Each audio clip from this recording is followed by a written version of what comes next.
Good morning, everybody. This is Crocker's Crazy Living. It is Tuesday morning. I'm not clear on the time. 8:44 a.m. I'm popping on here to do a quick video to show you how I make my labels for my canned goods. We had a really bad rainstorm last night, and I had to shut everything down. So I just trying to get everything up and running here.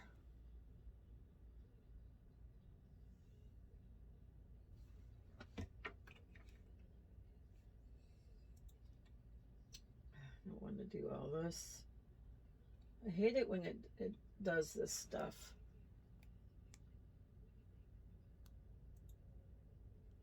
It's like, I already know.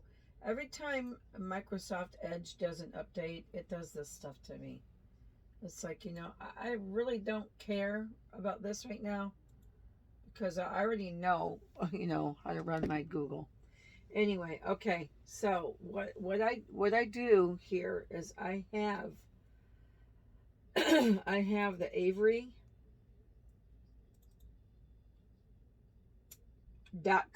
the Avery website.com on my computer to do my labels. When you come in here, you need to make yourself an account, which I've already done. You can sign into your account. You can get templates. You can make projects, and that you can order stuff for them. For them to print, or you can print. So, say you wanted you wanted business cards or something, you could create your own business cards and have them print them for you and then send them to you. Um, Everything I do on here is labels, so I just buy my own labels. I print my own labels out. So here's what you want to start here. Avery templates. You want to go to the search bar, then you want to type in your product code. I buy the Office Depot labels, the return address labels. They're 1.5 by 1 3/4 inch. I find that this is the perfect size for the top of my jars because I don't put labels on the sides of my jars. I put labels on the top of my jar, on that lid. I find that's the best way for me. So right here, it tells you, what the numbers are that are comparable to Avery. If you don't have an Avery label, they give you these code numbers down here to type in to this search area. So I'm going to type in the number 8167. Then it shows me what label those are, and then I click that, and it sends me right to this page. It says start designing. Asks me to sign in with my email, which all that is saved in my computer. Then it takes me to the page where I can choose which label. If I want a pretty label that's already pre-done and I just want to put my own text in there, then I can do that. But I usually start with just a plain blank slate label. I go to text over here, add a text box. It pops it right there in the middle of my thing. I hit delete, and then I can type in my own message.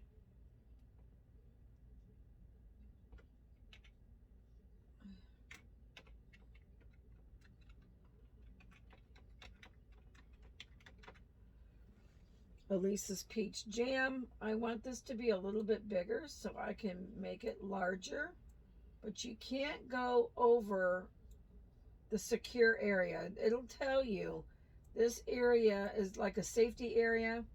You don't want to go over and above that because then it might what you're typing in there might run off. Can you even see my computer?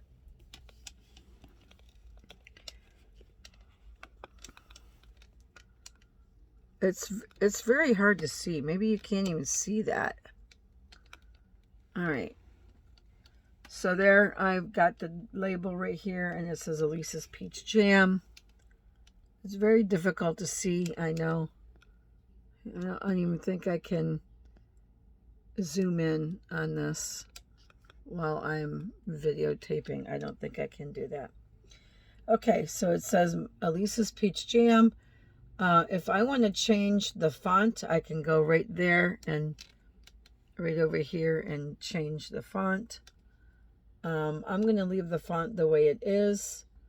I am going to see if I can make my font a little bit larger. There we go. It just made that larger.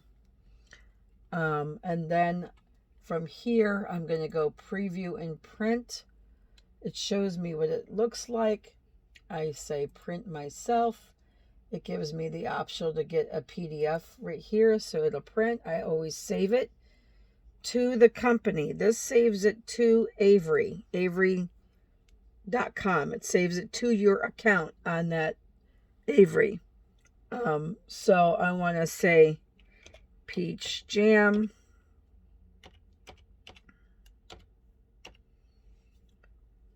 And then I hit save to account. And that is something you always want to do. You want to save it to that account that you have with Avery, because my computer crashed on me. I lost all my stuff. So because I do all my labels through Avery.com, when I went into Avery.com, all my projects were there because it's being saved somewhere else. So then I go to download PDF. It opens it up over here. It downloaded it, open the file. Open file. Here is my project. I'm going to say print. Now, because my printer does weird things, and I don't know why it does this, I have to go to my more settings. And then I have to say print actual size. And then it'll print all these on that page. If I hit this one, fit to printable area, it makes them bigger for some reason. I don't know why it does that. It's been doing that. And then I have to do black and white because right now my printer does not print color. So everything I do is black and white. And I've already loaded my labels in my printer.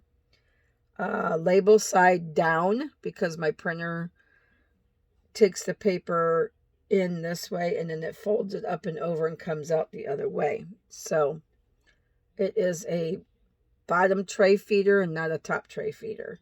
So I hit print. My printer gets it.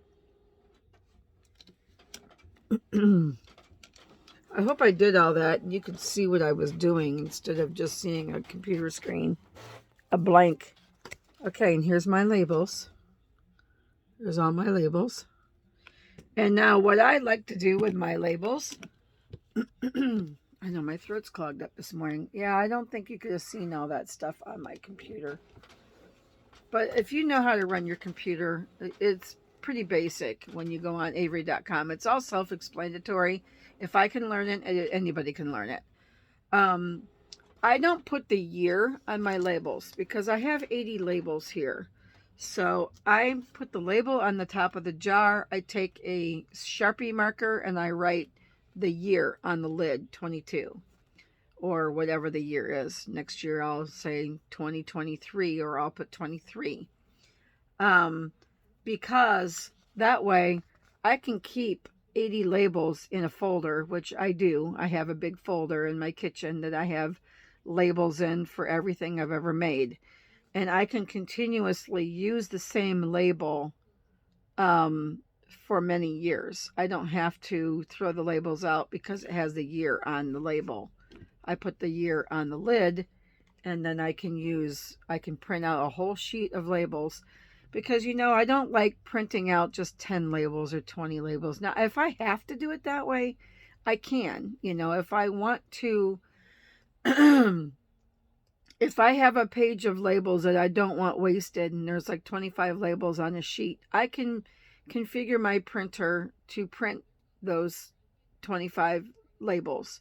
It's a little bit more configuring because you got to go in, you got to say what column and all of that. What column, what row, and how many, you know. So it can be done, but I prefer just to do a whole sheet and then stick it in my file, and then I have them when I want them. So that is a quick lesson on making your labels for your canning. I hope you've enjoyed this. I'm doing pretty good getting my 50 subscribers. People are wanting to watch and see what I'm doing. So I appreciate all of you that have subscribed so far. Give me a thumbs up, and I'll see you on the next video. Have a great day. Bye.